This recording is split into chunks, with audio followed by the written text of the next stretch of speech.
Hey you guys, if you want to see how I got this very slippery aloe vera gel and how thick it is, then just keep watching this video.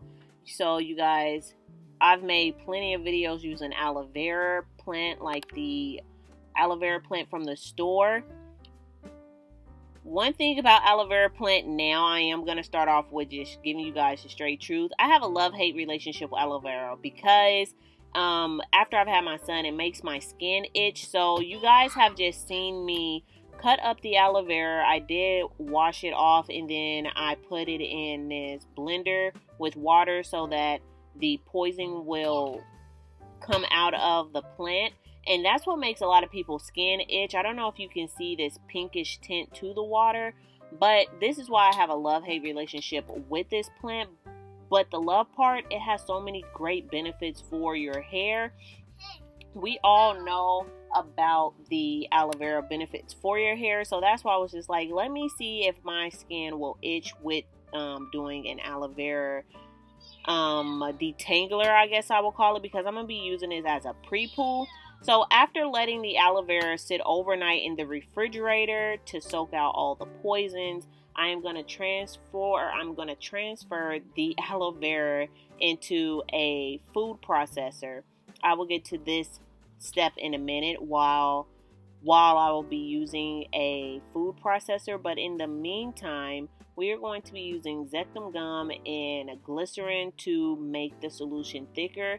If you guys have made aloe vera juice or aloe vera gel at home, you know that the consistency for type 4 hair can be a little too runny and it doesn't really give you the slip that you need. So this is where the Zectum gum is going to come in and help thicken the liquid of the aloe vera gel up. So I just use 1 teaspoon of Zectum gum and then I use about a quarter or about a half a teaspoon of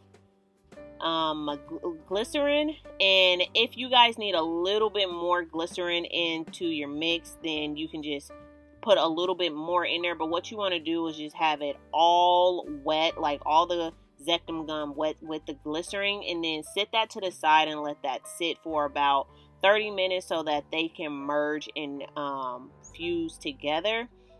This is why I transferred the aloe vera plant into the food processor so that I can give this a pulsing motion. I used to use my blender and it made it too watery, it made it too runny, and this is real time just so you guys know. But this is going to make your aloe vera plant a gel and not a juice. So giving it these short burst of chopping motions, and then once you see that it gets too foamy, you need to let the aloe vera plant sit in this food processor and wait until all the bubbles settle down, and then come back to it and pulse it very slow, and continue this until you can get all of the gel out of the plants. And as you guys can see, I don't cut the skin off of the aloe vera anymore. I feel like over time it has just become a waste of time. Being a mom, I've seen that it's literally pointless to cut the skin off of the aloe vera, and 9 times out of 10 a lot of the skins have a lot of benefits and nutrients in them as well. So that's why I just started leaving the skin of the aloe vera into the whole mix, because I'm gonna strain it anyways with a cheesecloth. That's what you guys are seeing in the left hand corner. So I will allow this mixture to sit for about maybe 10 minutes, and within the 10 minutes I will do this pulsing motion. I don't know why I can't talk today, but I do this probably 4 or 5 times until I feel like all the aloe vera little bits look really small and chopped up evenly. And then after I get done with like the desired look of the aloe vera chopped up, then I will go and get that glass that I put the Zectum gum and the glycerin into, and then I will just start squeezing the aloe vera juice or the aloe vera gel into the mixture with the Zectum gum and the glycerin.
Okay, so after I squoze all the juice or all the gel that I could out of this cheesecloth onto the Zectum gum and the glycerin, then I will stir it up, and you guys will see right before your eyes that it's going to get thicker gradually, and it gets so thick that I needed to actually add store-bought aloe vera juice to the mix. And I probably added about 2 cups of aloe vera juice to this aloe vera gel, but because I put the Zectum gum in there, it kept the solution really thick. And the reason how I knew I needed to add a little bit more liquid was because it looked really clumpy like this, really thick. It was still very slimy. It had a great consistency, but I know for my hair and the length of it, I needed more of product. So I just added a little bit at a time until I got the really slimy, the consistency of aloe vera gel that we're all used to seeing. So I really just added a little bit in at a time and eyeballed it. And you guys, you can do this up to your liking. If you like your gels to be a lot more watery, then you can add more aloe vera juice in there. You don't even have to have aloe vera juice. If you want to add water in there, you can add water if you choose to. Because this isn't a like legit formulation, you don't need to add distilled water if you don't want to, but I just prefer to use aloe vera juice since this is going to be an aloe vera detangler. So yeah, if you like your detanglers a little bit more thicker, then don't add that much liquid to your mix, and you can customize this to your liking. The last thing that I will add in there is my DIY oil, just to give it a little bit more hydration and slip. I mean, it don't need help with any slip, but I always like to put my DIY oil in there because it contains green tea, and that helps with my hair shedding. Since I am having a problem, or did have a problem, with postpartum shedding and post-COVID shedding, I always use my oil to make sure that my hair stays away from the extreme shedding phase. So this is going to be the end of this video. If you guys give this video a try, or this recipe a try, please leave comments down below, and thank you guys so much for watching. Bye.